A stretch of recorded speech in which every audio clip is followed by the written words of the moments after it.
Hello, ladies and gentlemen. Welcome to the show where we make drivers question, did they get the right car? Or do they have to rethink everything they've done in their life because they chose the M2 or the 1M? Which one's the better one? The automatic, young, feisty brother? Or the old brother that's just been absolutely kicking ass for almost a decade? Today, I got Andrew on my left over here and Sean on my right. They're both gonna give me their keys. We're gonna swap them, and then we're gonna go find out which one's the better car. This is Swapping Keys.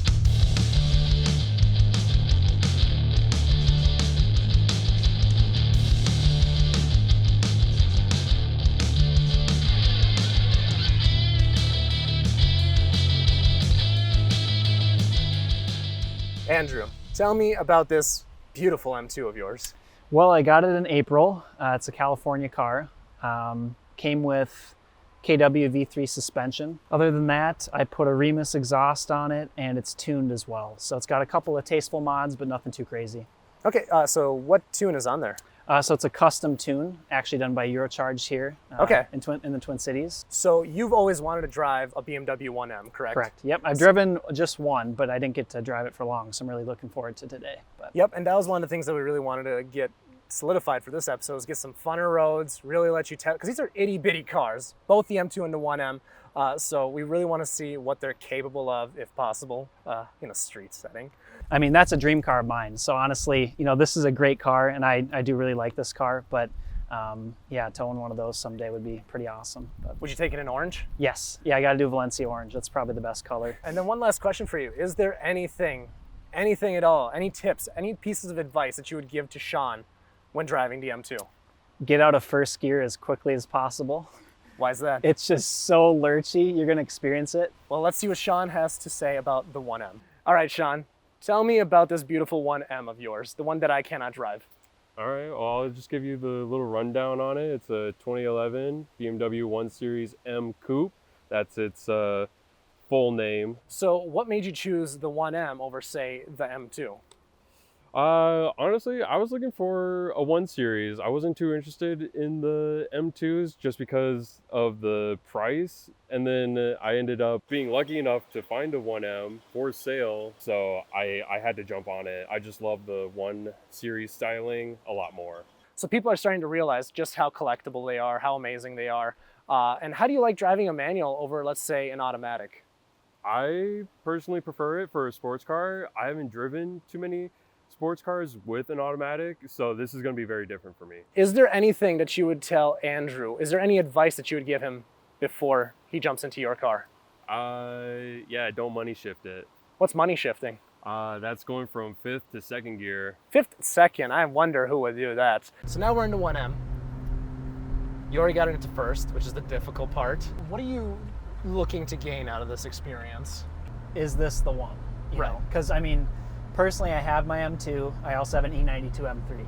Okay. And so this car shares a lot of the parts with the E92 M3. Some people called it the M3 parts bin car back in the day. Okay. You've done your research on this car. I have. Yes, this has been a dream car of mine for quite some time. Yeah. I love how the power comes on. It's an incredibly fun car. I wish I had more seat time in it myself, because I feel like you have to be a skilled driver to actually enjoy this car. Yeah. My M3, it's also a manual as well, but it's a little bit of a different setup. I have an RTD shifter. Okay. So it's a chassis mounted shifter, but I didn't upgrade the clutch. Mm-hmm. So I've got something super rigid up here, but nothing down below, and this is kind of reversed. So this is a lot more raw. Absolutely. I mean, the biggest thing that stands out to me is the hydraulic steering. So the M2 has electronic steering, which gives it kind of a numb quality. It's kind of a numbing feel. And okay. it's good electric steering, but it's still electric steering. So this feels like proper heavy steering with good feedback. Have you noticed much of a weight difference yet, or not really? Not really. Because they're kind of rivals. They're supposed to be very similar. Like the M2 is obviously the bigger car, you know, more power, I guess. But they should be within the same category. It's just a lot of these newer cars are getting heavier and heavier, because there's what, a 5-year difference between the two, 3-year difference? Yeah, so last year for this was 2011. It was like a 1-year production only. The first year of the M2 was 2016, at least here in the US. So it was a 5-year difference. And my car is the M2 Comp.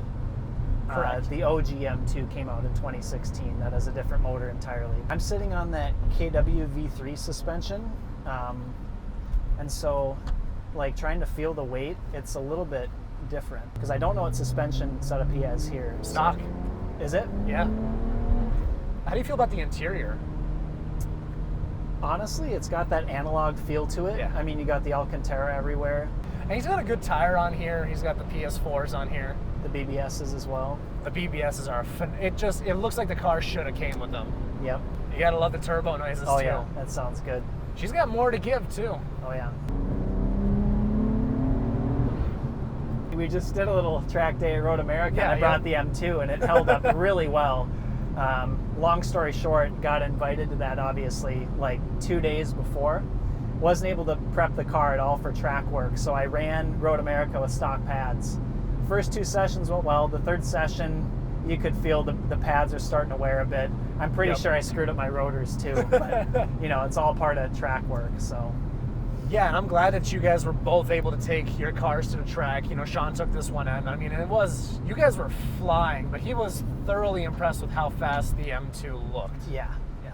So I'm really excited to see what he thinks because he's a big, I love manual guy. Could you see yourself dailying this one? No.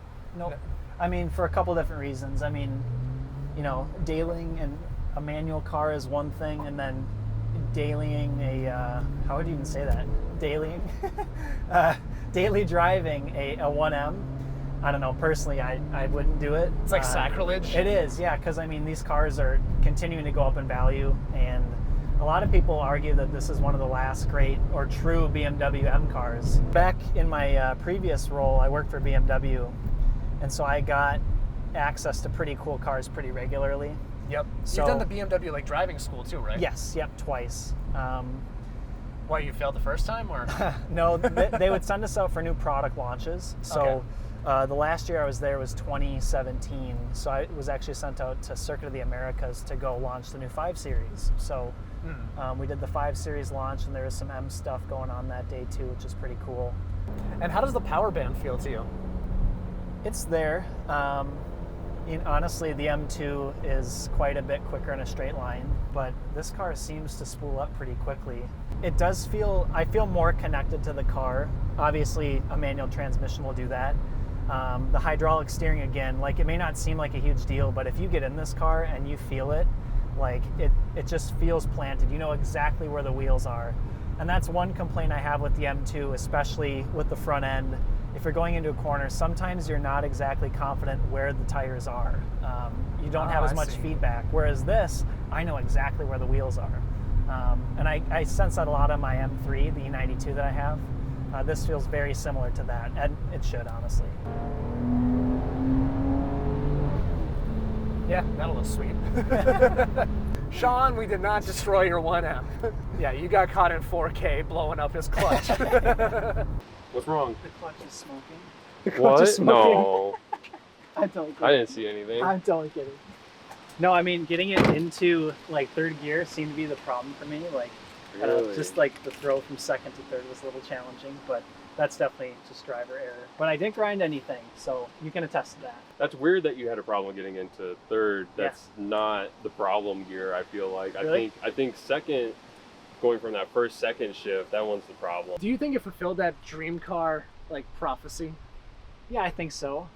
Was it kind of like a never meet your hero kind of moment, or? It's tough to say. Like I have this and then I have the E92 M3. So this, if I didn't have both of those, this would, I think, scratch both itches. So Yeah. to speak. All right. Well, I can't wait to test this out and see how I feel. Time to get you in the M2. Yep. Sweet. It's so weird. You don't have to shift it into gear. My left foot feels strange. It's so much more refined than the 1M. Like, I don't know. I don't know if refine's the word. Modern? It's much more modern. You know, it doesn't have all the orange glowing that a lot of the older BMWs get a lot of shit for. Oh, I'm gonna have fun with these paddle shifters. This is my first DCT car that I'm really gonna be driving. I'm really glad that you're in this car though, because I've always wanted to see what your thoughts would be of such a similar car. I feel like in a lot of the 1M or 1 Series forums, there's a lot of people who take the 1M and compare it to the M2.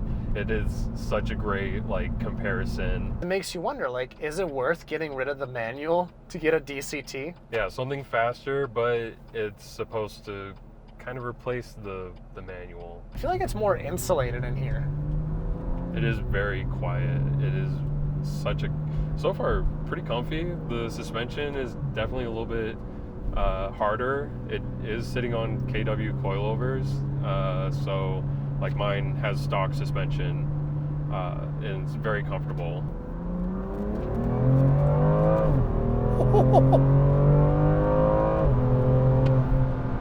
Nice. Dude, this thing cooks. The power feels very similar to the 1M, the power delivery.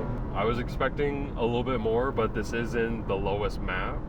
But also, I know I've seen him come up on me in the 1M, and I've had my foot floored, and he was probably having it floored, and he definitely walks me. That's crazy to think that there's 9 years of difference between these cars. Do you think there's 9 years worth of development in this? I think so, just with the S55 alone. I'm not really sure where the red line is. There is no red on the gauge. Dude. But wow, this thing, it wants to keep going. That's also really awesome. This car gives me way too much confidence, and I shouldn't feel like this, but it definitely feels like a newer version of the 1M. That's why I probably feel so confident. It just hooks. I feel like I get a little play when I step on it in the 1M. This almost is so on point. Whoa, that's what I wanted to hear. He's just back there in the camera car no! Just waiting for you to throw it into a curb. No way, that's perfect. I didn't even feel like I was slipping, but I could hear some of that tire noise. All right, here's the roundabout. All right. Oh my God.